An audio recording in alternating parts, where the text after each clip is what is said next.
चुनाव में सचमुच परिवर्तन की दहलीज पर खड़ा है या सिर्फ वादों और आरोपों की एक चुनावी जंग है? क्या बीजेपी का संकल्प पत्र जनता के भरोसे की नई शुरुआत है या फिर राजनीतिक मुकाबले में एक और आक्रामक दांव? और सबसे बड़ा सवाल, क्या इस बार बंगाल की सत्ता की कहानी सच में बदलने वाली है? नमस्कार, मैं हूं आपके साथ इशिता तिवारी और आप देख रहे हैं सी न्यूज भारत। कोलकाता में पश्चिम बंगाल विधानसभा चुनाव 2026 से पहले सियासी माहौल और तेज हो गया है। भारतीय जनता पार्टी ने कोलकाता के होटल नोवोटेल में अपना बहुप्रतीक्षित संकल्प पत्र जारी कर दिया। इस मौके पर केंद्रीय गृह मंत्री अमित शाह ने इसे बंगाल के भविष्य की दिशा तय करने वाला दस्तावेज बताया।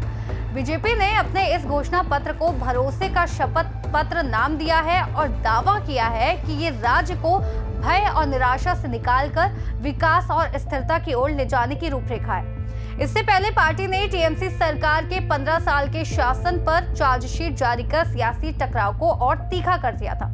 अमित शाह ने लॉन्च के दौरान कहा कि ये संकल्प पत्र केवल चुनावी वादों की सूची नहीं बल्कि बंगाल को नई दिशा देने का प्रयास है।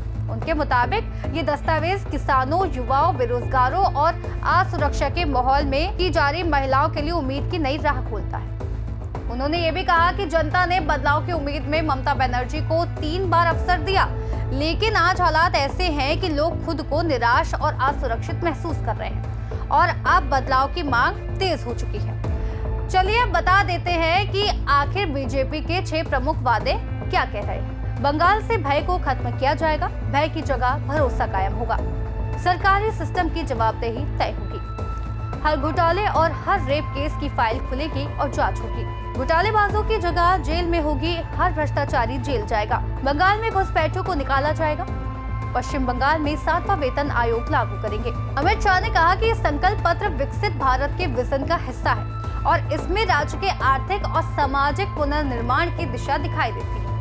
बीजेपी का दावा है कि ये दस्तावेज जनता के बीच फैली निराशा को खत्म कर नए अवसर पैदा करेगा।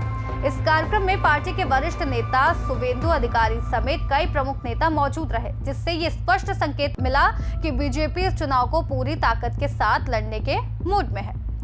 दूसरी ओर प्रधानमंत्री नरेंद्र मोदी के हालिया बंगाल दौरे और बीजेपी की सक्रियता के बाद सियासी तापमान और बढ़ गया है। पार्टी लगातार टीएमसी सरकार पर हमलावर है और खुद को मजबूत विकल्प के रूप में पेश कर रही है। उधर मुख्यमंत्री ममता बनर्जी के नेतृत्व में टीएमसी ने भी अपने 10 प्रण के साथ चुनावी मोर्चा संभाल लिया है। कुल मिलाकर पश्चिम बंगाल का चुनाव अब केवल सत्ता परिवर्तन की लड़ाई नहीं बल्कि 2 मजबूत राजनीतिक नैरेटिव्स की सीधी टक्कर बन गया है। एक तरफ बीजेपी का परिवर्तन और जवाबदेही का दावा और दूसरी तरफ टीएमसी का स्थिरता और सामाजिक कल्याण का मॉडल। फिलहाल के लिए इस खास रिपोर्ट में इतना ही। देश और दुनिया की तमाम बड़ी खबरों को जानने के लिए आप बने रहिए सी न्यूज भारत के साथ।